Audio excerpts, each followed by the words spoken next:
Imaginez un hôpital où les médecins utilisaient des scalpels, mais pas pour sauver des vies, plutôt pour voir comment un être humain mourait. Un hôpital où les patients criaient, mais personne ne les soignait. Un endroit où, en secret, se produisaient les pires choses que l'humanité ait jamais contemplées. Cet endroit a existé et s'appelait l'Unité 731. Pendant la Seconde Guerre mondiale, dans une base secrète de l'armée japonaise en Mandchourie, les expériences les plus atroces de l'histoire moderne ont été menées. Des prisonniers chinois, russes et coréens ont été infectés par la peste bubonique, l'anthrax et le choléra, soumis à des vivisections sans anesthésie et congelés vivants pour étudier les effets du froid extrême. Aujourd'hui, l'Unité 731 subsiste comme un musée silencieux. Un rappel que la science sans morale peut être pire que n'importe quelle bombe. Un enfer créé par l'homme, dont le Japon préfère encore ne pas parler. Et ceci n'est qu'un des cas de cet iceberg. Est-il vrai que des organismes de sécurité ont testé des armes chimiques dans le métro de New York? Saviez-vous que pendant des années, des enfants et des femmes enceintes ont été utilisés pour des tests de radioactivité? L'expérience de Philadelphie a-t-elle vraiment existé? Depuis des décennies, une multitude de dossiers déclassifiés.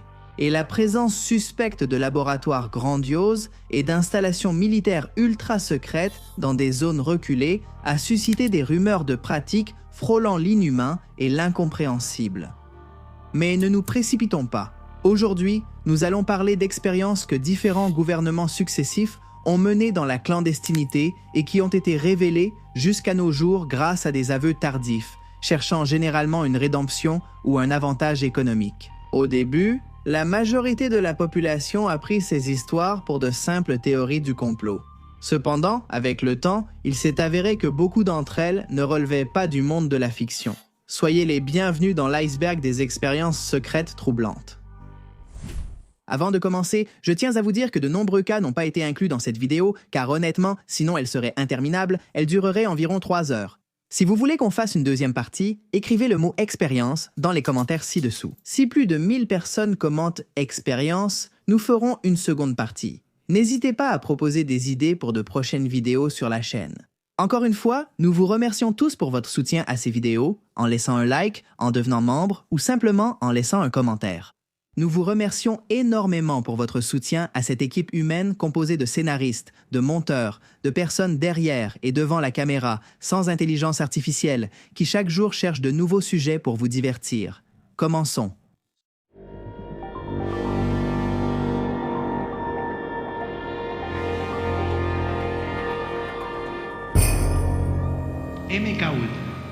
L'histoire commence ici. Les bâtiments derrière moi étaient le siège de l'Office of Strategic Services pendant la Seconde Guerre mondiale. C'est ici que les premiers pas vers le contrôle de l'esprit ont débuté. Commençons cette visite par ce qui est peut-être l'affaire la plus retentissante et la plus connue lorsqu'on parle d'expériences secrètes. Des milliers de livres ont été écrits et des centaines de films ont abordé ce sujet. La raison? Il s'agit d'une affaire qui continue de donner des frissons et qui a officiellement servi à dynamiter la confiance aveugle que de nombreux citoyens accordaient à ceux qui occupent les plus hautes sphères du pouvoir. Si l'on prend le temps de réfléchir à ce que signifie manipuler l'esprit humain, à ce que cela implique de pénétrer dans les pensées les plus intimes d'une personne pour les désarmer, les façonner ou même les effacer, rien que l'idée devient terrifiante.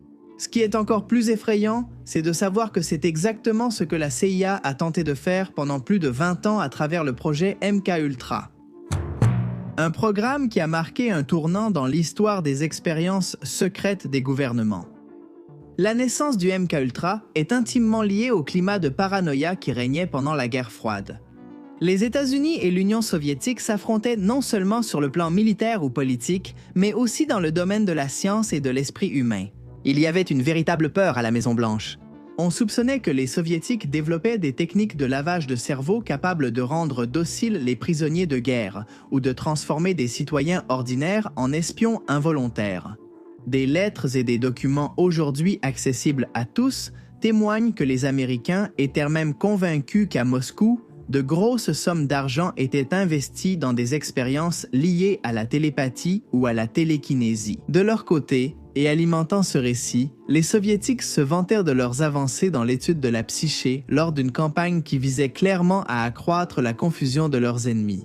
Aujourd'hui, de nombreux historiens soulignent qu'une grande partie de la guerre froide consistait à manipuler l'information ou à exagérer certains succès dans le but de paniquer l'adversaire.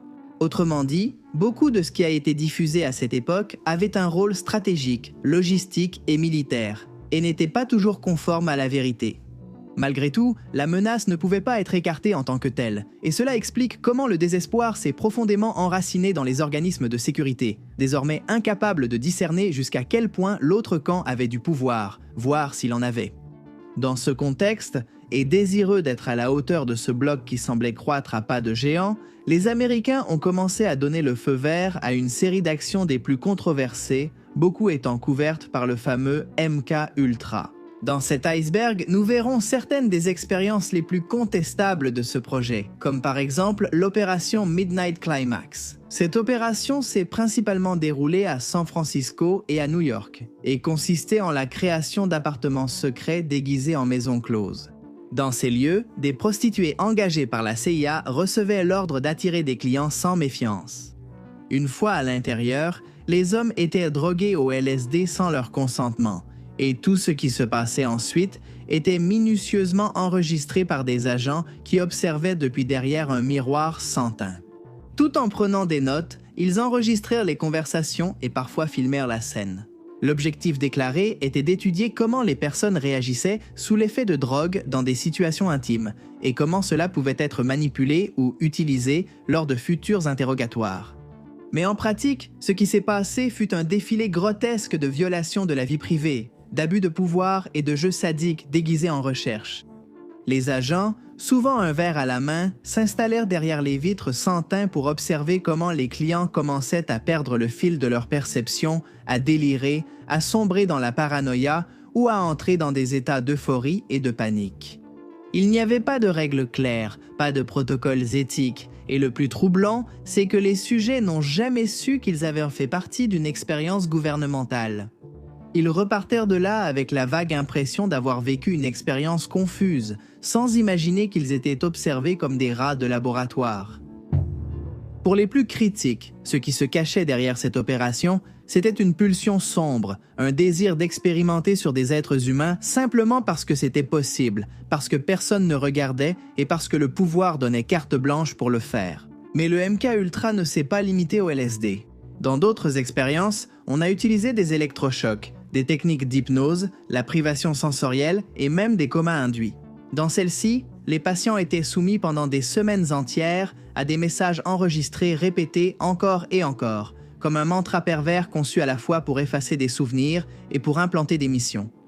Au Canada, par exemple, le docteur Donald Ewen Cameron a mené, avec le financement de la CIA, un programme de reconstruction psychique qui visait à réinitialiser l'esprit de ses patients comme s'ils étaient des ordinateurs. Ce qui paraissait une avancée scientifique dans les rapports s'est révélé un enfer en pratique. Des personnes innocentes sont sorties de ces thérapies transformées en l'ombre d'elles-mêmes, sans souvenir de leur passé, incapables de reconnaître leurs proches et avec des séquelles irréversibles. Encore aujourd'hui, les questions dépassent les certitudes. On ignore combien de personnes ont réellement été soumises à ces pratiques, combien sont mortes en silence, sans comprendre ce qui leur était arrivé, ou combien sont restées à jamais avec l'esprit brisé. Certains affirment que certains résultats du programme ont pu déboucher sur des techniques modernes de manipulation psychologique, appliquées aussi bien lors des interrogatoires que dans la publicité et le contrôle social. D'autres pensent que la véritable ampleur du MK-Ultra ne sera jamais connue, surtout parce que, lorsque le projet a été suspendu, de nombreux dossiers ont été détruits sur ordre exprès de la personne qui dirigeait la CIA.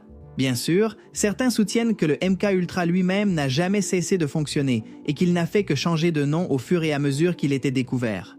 Cependant, ces véritables tentacules seraient encore aujourd'hui présents, agissant derrière tout ce que nous connaissons.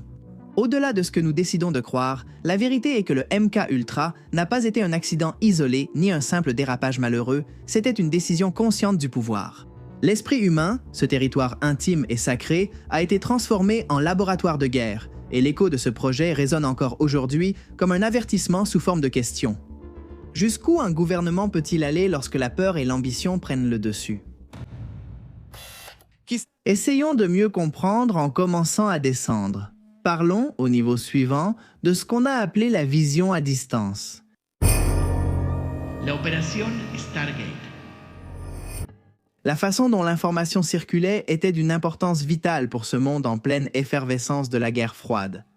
Celui qui avait la capacité d'envoyer des messages plus rapidement pouvait s'octroyer des avantages essentiels dans un contexte où chaque millimètre gagné sur l'adversaire était crucial. C'est en réponse à ce besoin que, dans les années 70, naîtrait le projet qui serait plus tard connu sous le nom de Stargate. Il s'agissait d'un programme ultra secret dans lequel on recrutait des individus dotés de supposées capacités psychiques. Il s'agissait de personnes capables, selon les rapports, de voir à distance, d'espionner des installations militaires, de localiser des otages ou d'anticiper les mouvements ennemis sans quitter une pièce. Cette capacité a été appelée vision à distance et, même si cela semble invraisemblable aujourd'hui et qu'on ne peut s'empêcher de la relier à Eleven, le personnage principal de Stranger Things, elle a été prise très au sérieux par les autorités américaines. Les séances étaient étranges et déconcertantes. Dans des pièces surveillées, des sujets sélectionnés, allant de militaires qualifiés à des civils ayant des antécédents de prétendues facultés paranormales, s'asseyaient en silence, les yeux fermés. On leur demandait de décrire un objectif. Cela pouvait être une base ennemie, l'emplacement d'un avion abattu ou même des documents cachés dans un bâtiment étranger. Les chercheurs notaient chaque mot, chaque dessin, chaque détail que les participants affirmaient voir dans leur esprit.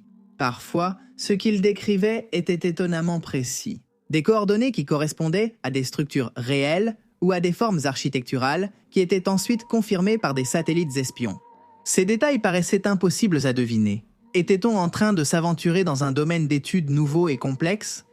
Le programme a changé de nom plusieurs fois au cours de son existence. Il s'est appelé Gondola Wish, Grill Flame, Center Lane, Sunstreak, jusqu'à se consolider sous le nom de Stargate. Pendant plus de 20 ans, il a reçu un financement constant. La logique était simple, même si les chances de succès étaient faibles, si une seule réussite pouvait apporter un avantage militaire significatif, l'investissement en valait la peine.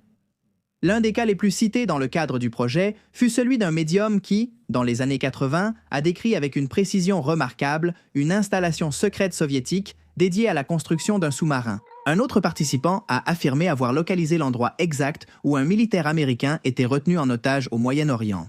La frontière entre la science et la pseudo-science devenait de plus en plus floue. Et tandis que certains officiers croyaient fermement aux capacités des espions psychiques, d'autres considéraient tout le programme comme un gaspillage absurde de ressources.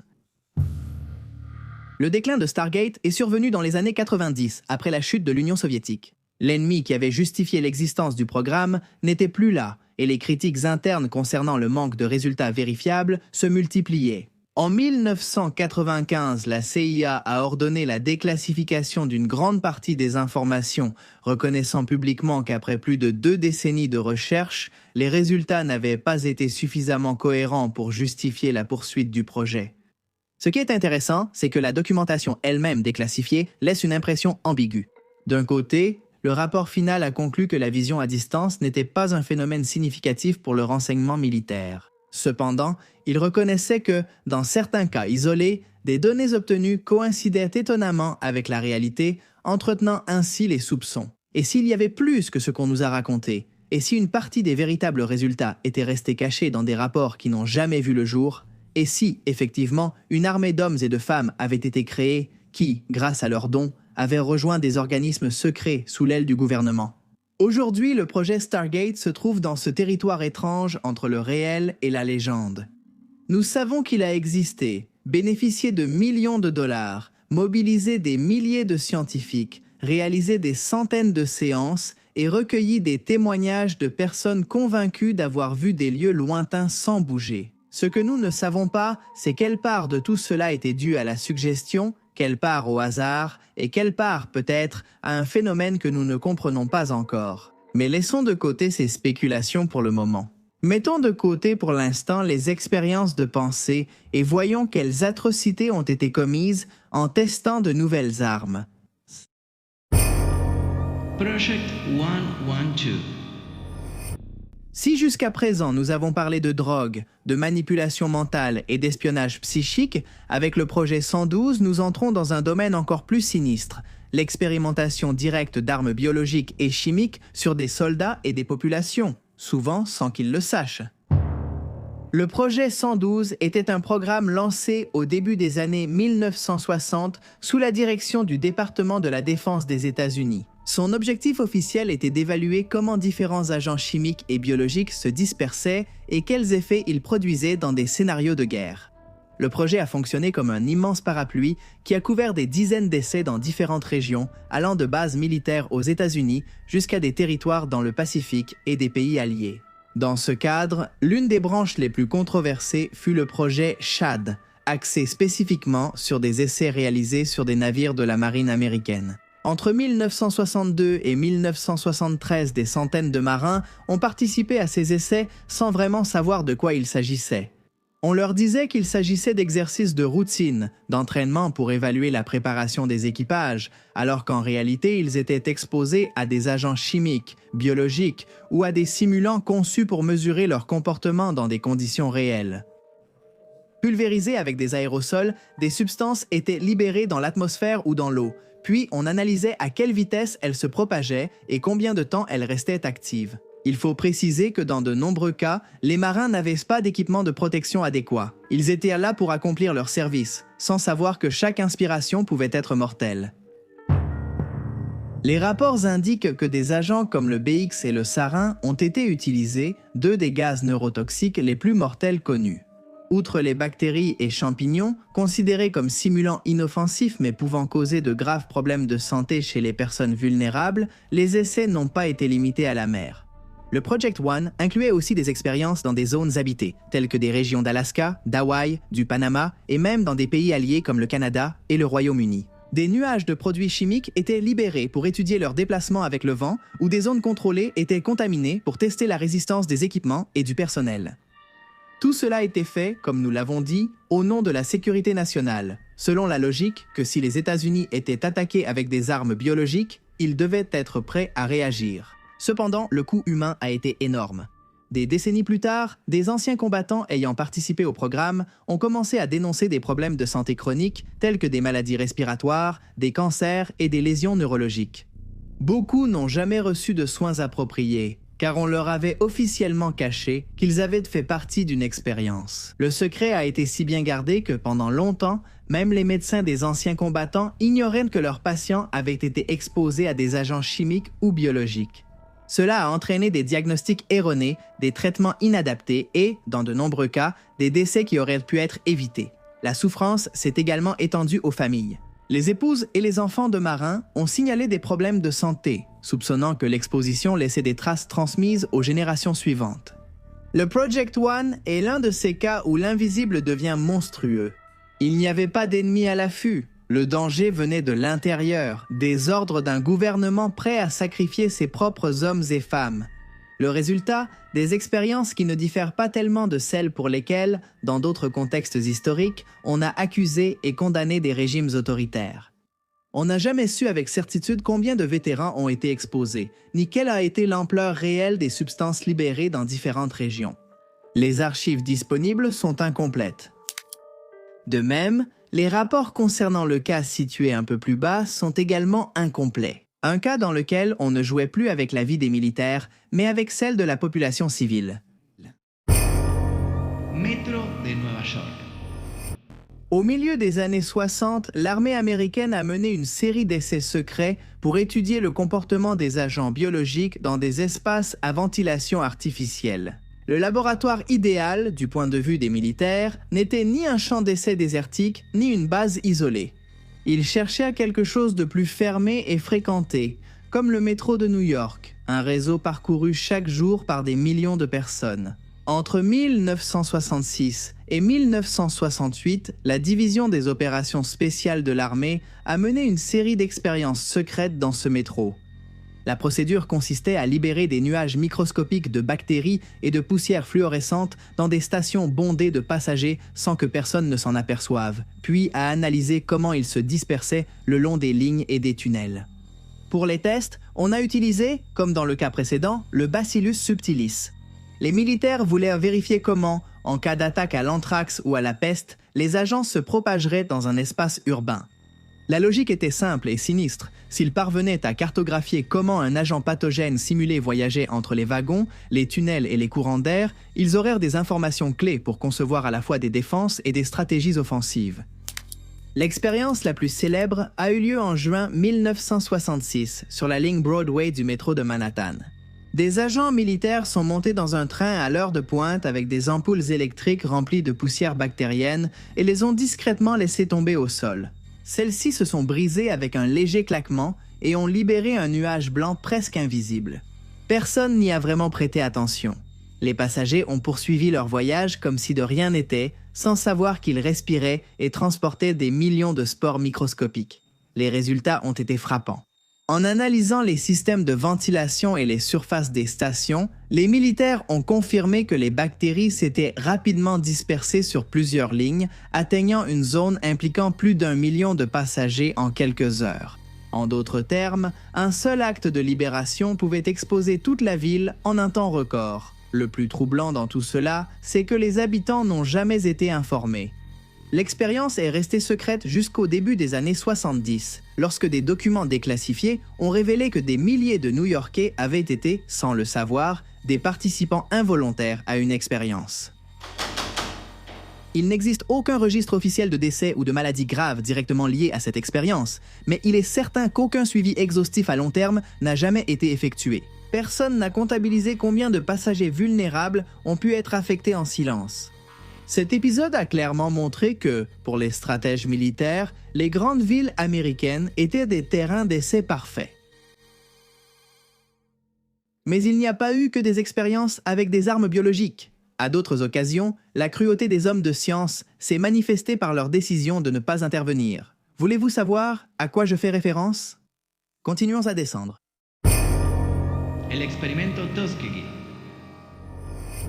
Dans le sud profond des États-Unis, dans les années 30, un groupe d'hommes modestes, travailleurs agricoles, pour la plupart afro-américains, ont été attirés par une promesse qui semblait généreuse, des soins médicaux gratuits, des examens réguliers et la possibilité d'accéder à des traitements qu'ils n'auraient jamais pu se permettre autrement. C'étaient des temps de crise. La Grande Dépression frappait durement, et pour ces hommes pauvres de l'Alabama, accepter la proposition du service de santé publique des États-Unis semblait être un acte d'espoir. Ils ne s'avèrent pas qu'en réalité, ils acceptèrent de faire partie de l'une des expériences les plus sombres de l'histoire de l'humanité.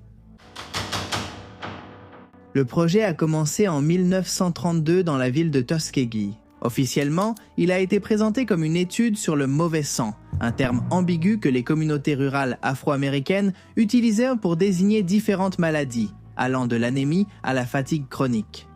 En réalité, l'objectif était tout autre. Il s'agissait d'étudier les effets de la syphilis sur le corps humain au fil du temps sans administrer aucun traitement.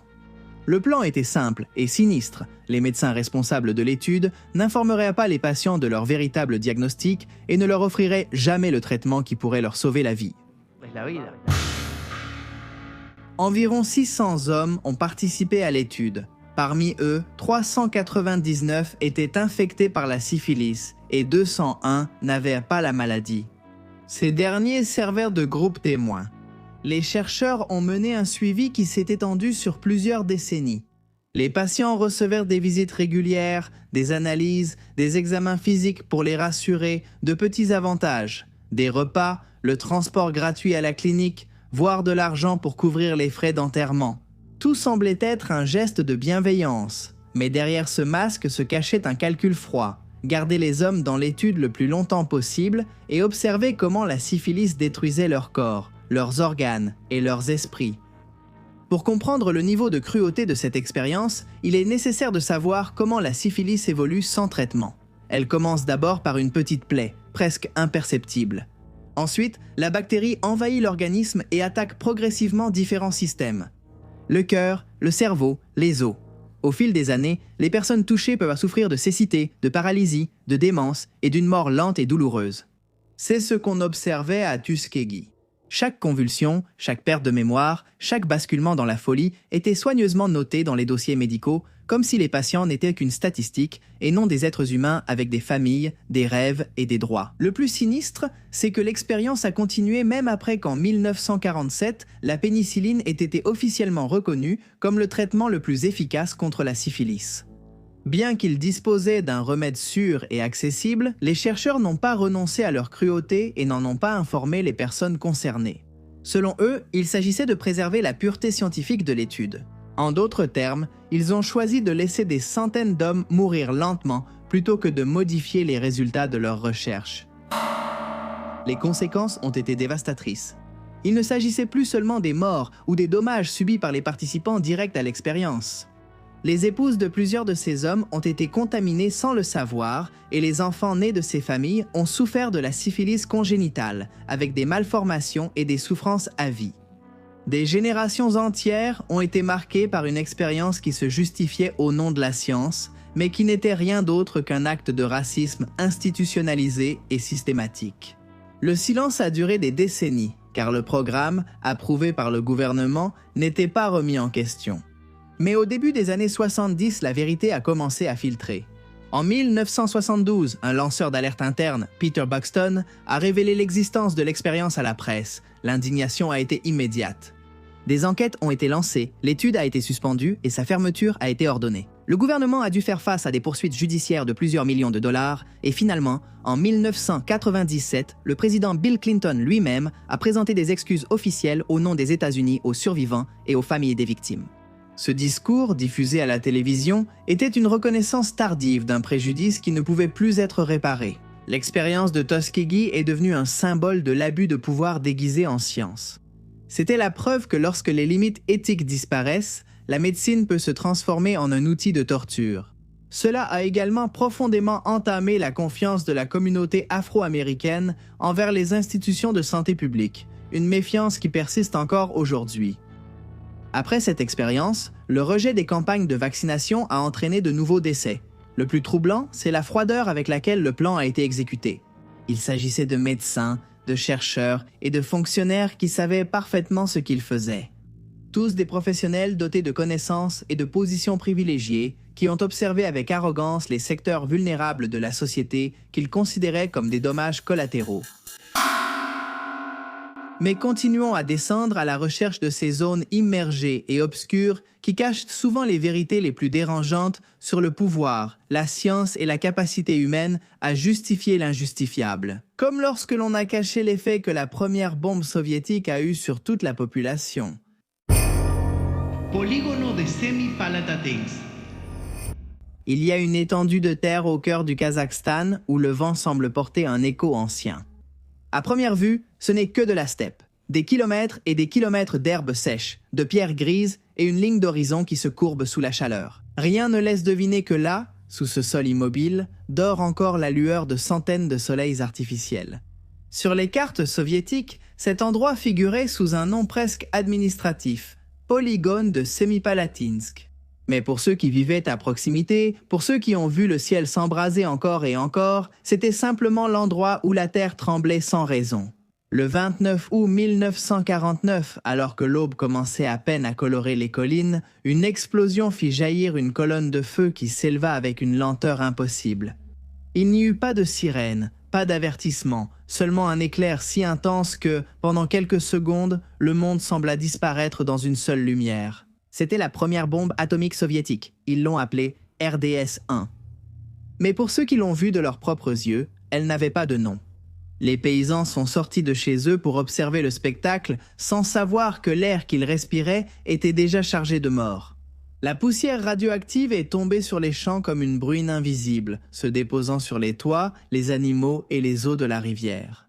Au cours des jours suivants, le ciel est devenu d'un gris jaunâtre et le vent apportait une odeur métallique, une sorte de goût de rouille qui envahissait la bouche et, selon les témoignages, ne disparaissait plus. Dans les villages voisins, les enfants jouaient encore. Les femmes lavèrent le linge au bord de la rivière et les hommes labourèrent la terre avec leurs traces, sans imaginer que les graines qui tombaient au sol ne pousseraient plus de la même façon. Personne ne leur a rien dit. Les autorités locales n'avaient pas le droit de mentionner ce qui se passait. Les médecins recevaient l'ordre d'éviter des termes comme radiation ou exposition. Dans les rapports, les maladies soudaines étaient attribuées à la grippe ou à la fatigue due au travail des champs. Dans les hôpitaux improvisés de la région, les patients arrivaient avec des fièvres étranges, des brûlures sans feu, des plaies qui ne cicatrisaient pas, et les médecins se contentèrent de prescrire du repos. Avec le temps, les détonations sont devenues routinières. Entre 1949 et 1989, plus de 450 essais nucléaires ont été réalisés. Parfois, les habitants ressentaient un tremblement lointain et savaient qu'à un endroit de la steppe, un autre soleil était né et mort en quelques secondes. Les fenêtres vibraient, les animaux s'agitaient, et ensuite, tout redevenait calme. Ce calme artificiel était ce qui inquiétait le plus. Les mariages étaient célébrés, les enfants naissaient, les anciens mouraient. Seulement, chaque génération semblait plus malade que la précédente. La région de Semipalatinsk avait été choisie pour son isolement, pour son insignifiance apparente, et surtout pour la docilité de sa population. Les villageois étaient des bergers et des agriculteurs, des gens simples, obéissants, sans moyen de partir ni pouvoir pour protester. Pour les ingénieurs et les militaires, ils étaient des observateurs involontaires d'une expérience qui devait rester secrète à tout prix. Des équipes médicales arrivaient avant et après les explosions pour effectuer des contrôles et enregistrer les symptômes. Ils prenaient des échantillons de sang, mesuraient la densité osseuse et photographiaient les brûlures. Ils prétendaient faire des contrôles préventifs, mais en réalité, ils étudiaient les effets des radiations sur des humains qui n'avaient rien choisi. Le lait des vaches contenait des traces de césium et de strontium. Les femmes notèrent des grossesses plus difficiles et des accouchements plus douloureux.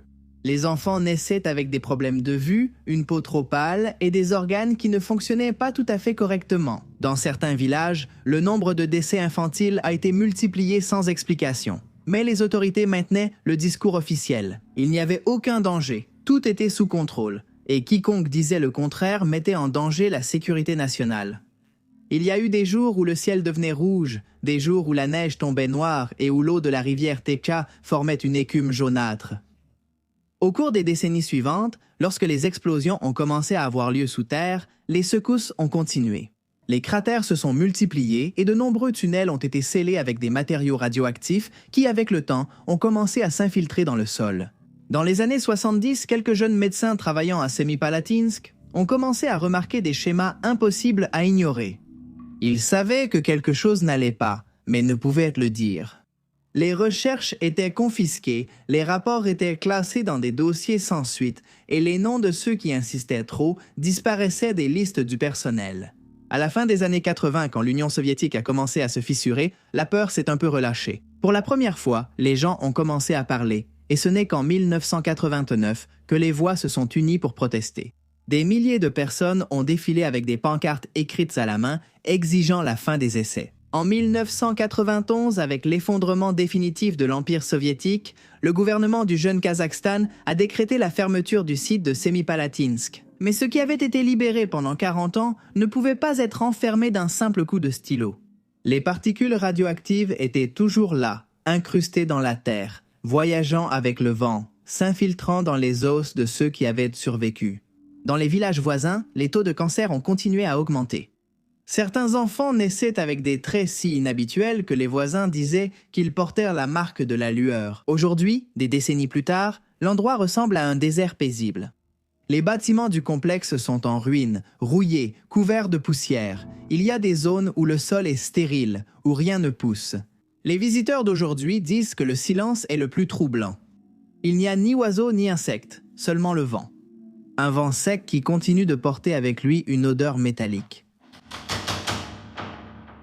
Et même si cette histoire est cruelle et terrible, ce n'est pas la seule preuve d'expériences radioactives menées sur des enfants, des femmes enceintes et des personnes vulnérables. Experimentos radioactivos. Dans cette partie de notre iceberg, l'obscurité est déjà totale. L'histoire commence dans les années 40, juste après la Seconde Guerre mondiale et le développement du projet Manhattan. À cette époque, les radiations et les éléments radioactifs étaient pour la science un terrain en partie inconnu. Le gouvernement américain avait un double objectif, comprendre les effets biologiques de la radiation pour protéger ses propres travailleurs et, en même temps, apprendre jusqu'à quel point cette même radiation pouvait être utilisée comme arme. Ce qui a suivi fut une série d'expériences menées sous un voile de secret, sans le consentement éclairé des participants, car dans de nombreux cas, ils ne savaient même pas qu'ils faisaient l'objet d'expériences. Des médecins, des scientifiques et des militaires ont injecté, administré et exposé à la radiation des patients hospitalisés, des prisonniers, des femmes enceintes, des enfants et des travailleurs. Le langage bureaucratique parlait d'études médicales, mais c'était quelque chose de bien plus pervers. L'un des cas les plus connus s'est produit entre 1945 et 1947 lorsque au moins 18 patients hospitalisés dans différentes villes américaines ont reçu des injections de plutonium à leur insu. La plupart étaient des patients atteints de maladies terminales ou chroniques, choisis car leur espérance de vie était courte. Les scientifiques voulaient suivre comment le plutonium se distribuait et restait dans le corps humain. Et pour cela, ils notaient avec précision les doses, les réactions et les analyses de tissus. Les patients n'ont jamais su la vérité. Un autre cas troublant a eu lieu à la clinique Vanderbilt, dans le Tennessee, entre 1945 et 1947. Là-bas, près de 829 femmes enceintes ont reçu des doses d'uranium radioactif dans des boissons nutritives, soi-disant dans le cadre d'une étude sur les vitamines prénatales. En réalité, les chercheurs voulaient observer comment la radiation affectait le fœtus en développement. Des années plus tard, beaucoup de ces femmes et leurs enfants ont développé de graves problèmes de santé. Dans le Massachusetts, à la Fernald State School, un internat pour enfants ayant une déficience intellectuelle, des céréales contenant des radioisotopes ont été administrées à des dizaines de garçons. On leur a dit qu'ils participaient à un club de sciences offrant nourriture gratuite et excursions. Mais en réalité, il s'agissait de mesurer l'absorption de calcium et de fer radioactifs dans leur corps. Les expériences ont aussi eu lieu hors des hôpitaux et écoles. Dans les années 50 et 60, le gouvernement a mené des tests d'exposition environnementale. Des communautés entières ont été aspergées de particules radioactives afin d'étudier les schémas de dispersion, et des soldats ont été envoyés sur des sites d'essais nucléaires pour observer en direct les effets des explosions atomiques. Au Nevada et dans le Pacifique, des milliers de soldats américains ont participé à des manœuvres militaires à proximité de détonations nucléaires sans protection adéquate et sans être avertis du risque réel. La dissimulation a duré des décennies. Ce n'est que dans les années 90, grâce aux journalistes, aux historiens et aux actions en justice, que les documents ont commencé à être révélés. En 1993, la secrétaire à l'énergie des États-Unis de l'époque, Hazel O'Leary, a déclassifié des milliers de dossiers. Et en 1994, le président Bill Clinton a créé le Comité consultatif sur les expérimentations humaines liées aux radiations, un comité chargé d'enquêter et de reconnaître officiellement ce qui s'était passé. Les rapports finaux ont confirmé des centaines d'expériences secrètes menées entre 1944 et 1974, dont beaucoup sans consentement éclairé. Aujourd'hui, les expériences d'irradiation humaine sont considérées comme un exemple extrême d'abus gouvernemental déguisé en science. Ils représentent la face la plus sombre d'une époque où les radiations étaient un mystère et où le pouvoir de l'État semblait sans limite. Et même si de nombreux documents ont été déclassifiés et que des excuses publiques ont été présentées, le préjudice réel, physique, psychologique et moral reste incalculable. Aussi incalculable que les dommages causés par l'unité 731 qui figure à la prochaine place. Unidad 731. Dans les années précédentes et pendant la Seconde Guerre mondiale, l'armée impériale japonaise a établi à Pingfang, près de Harbin, l'unité 731, une installation secrète qui allait devenir l'un des programmes d'expérimentation médicale et biologique les plus atroces de l'histoire moderne. Officiellement présenté comme un laboratoire de recherche en santé publique, sa véritable mission était de développer des armes biologiques et chimiques. Pendant que des données étaient recueillies sur les limites du corps humain face à des conditions extrêmes, des maladies mortelles et des traumatismes physiques sévères. Les sujets de ces expériences étaient principalement des prisonniers de guerre chinois, coréens, russes et, dans certains cas, occidentaux.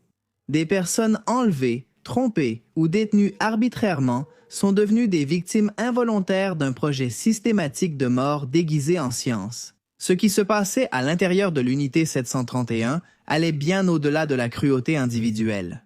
C'était un programme structuré avec des objectifs militaires clairs, axés sur l'acquisition de connaissances pouvant être appliquées sur le champ de bataille pour déclencher des maladies et affaiblir les populations ennemies. Les expériences menées étaient méthodiques, minutieuses et d'une cruauté impitoyable. Les prisonniers étaient délibérément exposés à des agents pathogènes mortels, notamment la peste bubonique, le choléra, l'anthrax, la fièvre typhoïde et d'autres infections qui se propageaient rapidement. Certains étaient infectés dans le seul but de documenter l'évolution naturelle de la maladie sans recevoir aucun traitement. D'autres étaient soumis à une congélation extrême et à l'hypothermie afin d'étudier les effets des températures en dessous de zéro sur le corps humain ou à une privation prolongée de nourriture et d'eau pour observer comment l'organisme réagissait à la faim et à la malnutrition sévère. Des expériences de décompression, d'empoisonnement chimique et d'exposition à des gaz toxiques ont été réalisées, chaque symptôme et effet mortel étant soigneusement enregistré. Des vivisections complètes, des amputations et des chirurgies extrêmes étaient à pratiquer sans anesthésie, sous prétexte d'obtenir des informations scientifiques précises sur les organes internes, la circulation sanguine et la résistance du corps aux blessures traumatiques. En plus de ces horreurs, l'unité 731 a mené des expériences axées sur les armes biologiques, libérant des agents pathogènes sur des sujets humains afin de mesurer l'efficacité de la contamination intentionnelle et sa propagation. Les mécanismes de contagion, la mortalité et la rapidité de propagation des maladies ont été étudiés dans une perspective d'application militaire directe.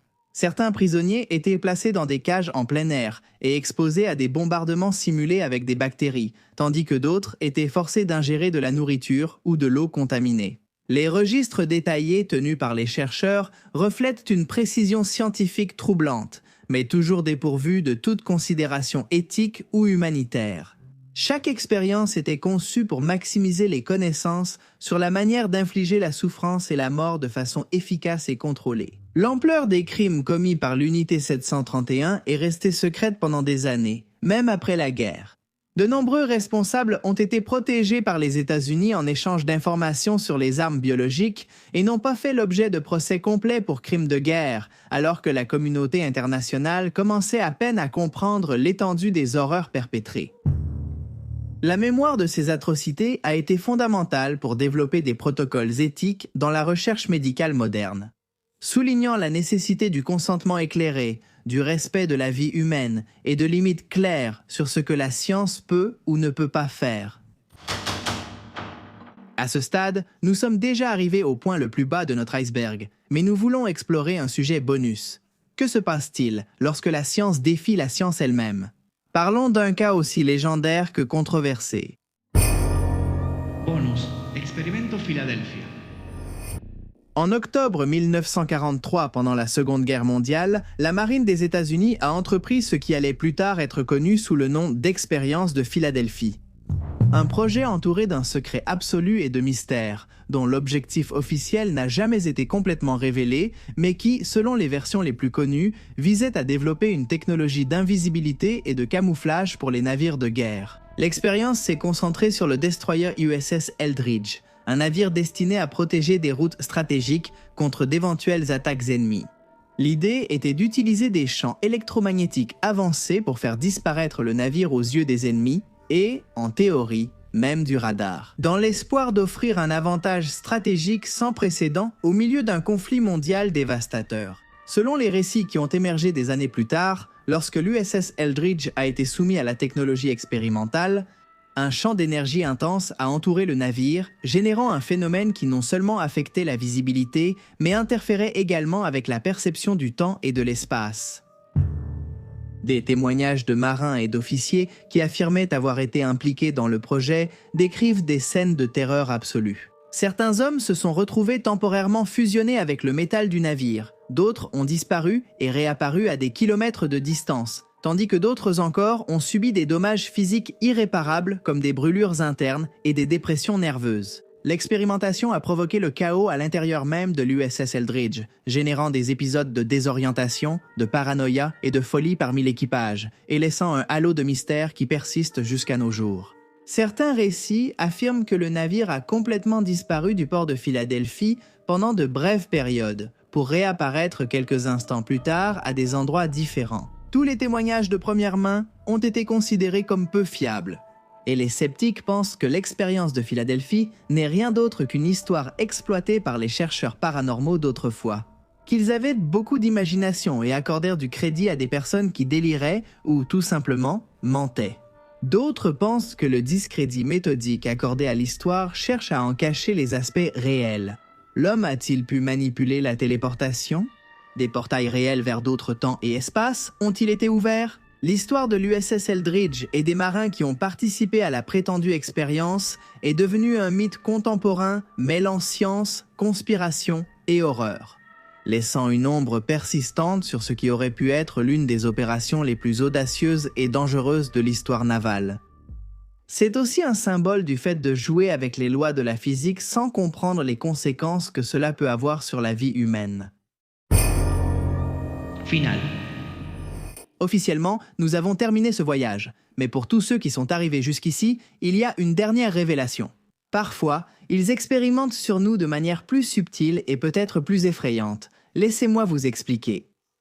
Au printemps 1962, dans des salles closes du Pentagone, un document a été rédigé qui, lu aujourd'hui, ressemble à un scénario de cauchemar. Des pages qui suggérèrent de transformer les citoyens américains eux-mêmes en terrain d'essai pour un stratagème destiné à justifier une guerre.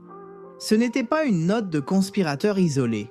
Il s'agissait de mémorandums officiels, rédigés par le haut commandement militaire et étiquetés avec la froideur bureaucratique d'un objectif stratégique, fabriquer des prétextes plausibles pour légitimer une intervention contre Cuba. Nous parlons de l'opération Northwoods. Lire ces pages, c'est lire l'imagination opérationnelle d'un État prêt à franchir la fine ligne qui sépare la guerre extérieure de l'agression contre son propre peuple. Les propositions allaient du grotesque au minutieusement machiavélique. Simuler que des avions soient abattus, couler des embarcations avec des réfugiés cubains, organiser des attentats à Miami et dans d'autres endroits, et fabriquer des preuves d'attaque qui viendraient soi-disant de la Havane. Le document détaillait des centaines d'actions conçues pour attiser l'indignation publique et pousser l'opinion américaine à accepter une réponse militaire directe. Les architectes du plan avaient tout prévu.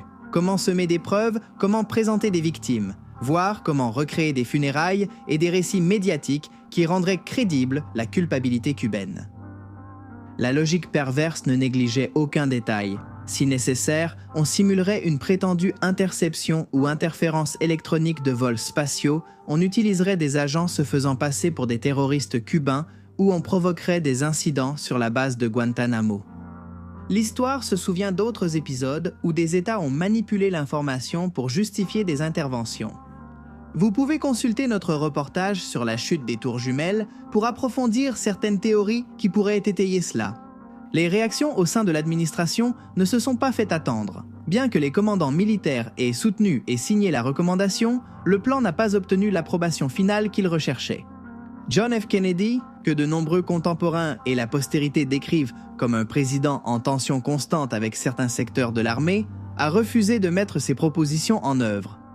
Pour de nombreux historiens et commentateurs, ces documents constituent l'une des pages les plus sombres du dossier de la politique de sécurité publique américaine de l'époque. Cette possibilité révèle un paysage psychologique où la logique selon laquelle la fin justifie les moyens n'est pas en marge, mais bien au centre de la planification. Comme on peut s'y attendre, la découverte de ces documents a alimenté la méfiance du public envers l'État. Elle a fourni des arguments narratifs à ceux qui soupçonnent des conspirations gouvernementales, et elle a obligé les universitaires et les journalistes à reconsidérer la frontière entre sécurité et abus. Au-delà du scandale, cet épisode donne une leçon brutale. En période de peur extrême, la normalité institutionnelle risque de s'effondrer s'il n'y a pas de contrôle civil clair et responsable. Il reste cependant une question en suspens. Quel autre type de documents similaires attendent d'être découverts dans les archives? Et combien de fois des scénarios fictifs ont-ils été créés sans que nous le sachions? L'opération Northwoods nous rappelle que le tissu démocratique n'est pas à l'abri d'idées aberrantes si celles-ci prennent l'apparence d'un plan opérationnel au sein d'un organigramme ou d'un plan de plus grande envergure. Après tout ce que nous avons vu, nous ne pouvons arriver qu'à une seule conclusion. Parfois, il vaut mieux suivre le conseil de ce personnage qui ne cessait de fumer dans cette série mythique des années 90 et tout simplement ne plus faire confiance à personne.